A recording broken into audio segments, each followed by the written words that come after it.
Hey guys, welcome back to the channel. I'm Lukenessmonster, and today we're going to be reviewing the Star Wars The BlackSeries Savage Opress. This is number 19 in the Clone Wars line, and it's one of my most highly anticipated figures of all time. Obviously, this is a deluxe figure, so he does have an abnormally large box, which is typical for all BlackSeries deluxe figures. Flipping around to the artwork on the side here, we do have this amazing artwork of Savage Opress, and it is just looking really good. Flipping around to the back, we have that exact same artwork, just a little zoomed in here, as well as the bio, which you can pause and read if you would like. And other than that, there's not a whole lot else going on with the box, so let's go ahead, crack them open, take a close look at this amazing deluxe figure. So we got Savage Opress out of the box, and I gotta say, this is just a behemoth of a figure. This is genuinely one of the biggest BlackSeries figures we've ever gotten, and so he very clearly deserves that deluxe price.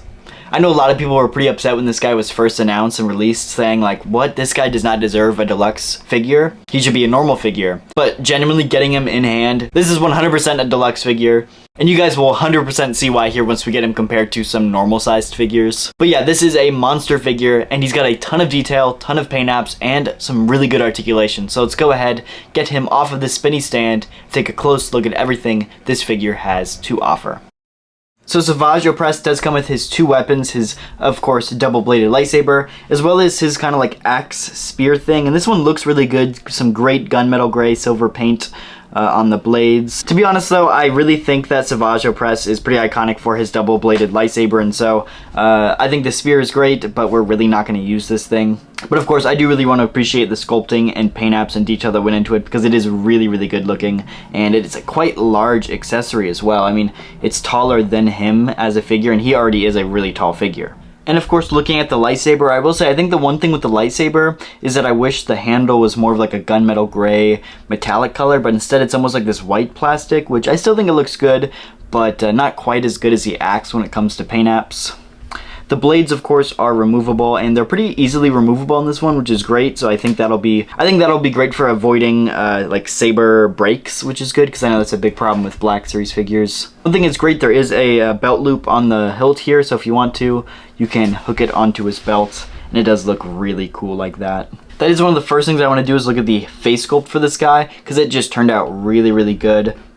I love the giant massive horns. That's even bigger than Darth Maul's horns. They really suit this guy, and it just makes this guy look really intimidating. And the face turned out great. I know it is like a realistic adaptation of an animated character, but it just turned out really good. And it's generally one of the best realistic adaptations of an animated character that we've ever gotten in the BlackSeries. This one is a really dang good BlackSeries face. Looking at the rest of the figure here, he does have these really big shoulder pads here with this gunmetal gray color, and then like this kind of brown dirt that is washed over top of it, looking really good.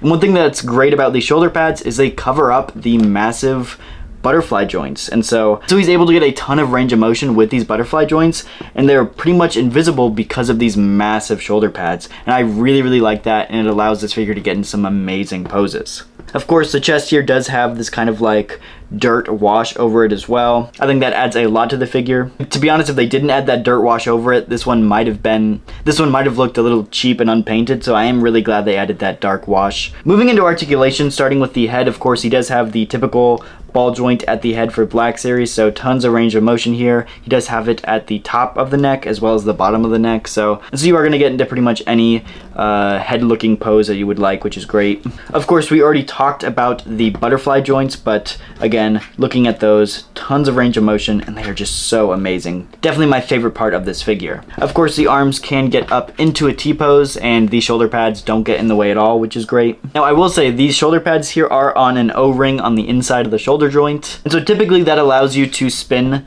the arm all the way around, but there's something on the inside of the shoulder here that kind of prevents it. Like, you can get up pretty high, and the arm can go all the way up, but the shoulder pad here stops on something. And it's the same going forward this way. Like, you can only move the shoulder pad so far. The arm will keep on moving, but the shoulder pad will stop. That's really the first time we've ever seen that with this kind of like shoulder pad technology, so really interesting to see. There are no bicep swivels on this guy, but with how good the butterfly joints are, you really wouldn't need it. Looking at the elbow, he does get past 90 degrees here at the elbow, which is great. And then a lot of you guys will be happy to hear he does have a gauntlet swivel. And very interesting, they went with the ball jointed hands for this guy. I think that's great for the amount of like different lightsaber and spear holding poses you can get this guy into, and the amount of dynamic stuff he does with his hands. I think this is great, and I do hope we get more of these ball jointed wrists in the future. This is very interesting. Looking at the abs, they actually added 2 separate ab articulation points. First up, we actually have the split here in the mold, and that is its own separate ball joint. Then we also have a ball joint connecting the upper torso here to the bottom torso, so this is also a bottom ball joint. So they really did go all out with this range of motion. Now the legs is really the only place that gets hindered at all, and that's of course because of this soft goods skirt piece. Realistically, you can pretty much put him into the splits. There isn't much hindrance at all, and that's because the soft goods skirt piece will get out of the way, but I would be concerned that it would crease if you leave it in a pose like that for too long, so I would recommend not trying to crease the fabric. But really any pose you try to get him into, he can get into because this fabric is stretchy and it moves around. And so he can kick up about this high, he can do the splits about this far, and then the knees do get past 90 as well. Of course he does have a boot swivel, and then he does have the typical pivots and rockers. And to be honest, my biggest and only complaint with this figure have to be the ankles, because he's got some pretty loose ankle joints, meaning that he kind of wants to tip over from time to time. Now he is a pretty heavy figure and he's got a very good center of balance, and so at the moment he doesn't have any problem standing up or tipping over, but I feel like after a long time of having him on the shelf, this could become a problem. And here we are finally for some figure comparisons, and as you can see, this is a behemoth of a figure. We do have the Season 7 Darth Maul on the right, and we do have the character that kills Savage in canon, and of course, that is Emperor Palpatine on the left. And as you can see, Savage here towers over both of these characters. And he doesn't just have the height on them, he has the build. But he is absolutely looking amazing next to Darth Maul and Emperor Palpatine here. Of course, we do have some more Clone Wars villains to compare to Savage, with Asajj Ventress on the left and Count Dooku on the right, looking amazing. Of course, we do see Savage with some super battle droids in the show, and so I had to pull off this pose, and these are looking so good next to Savage.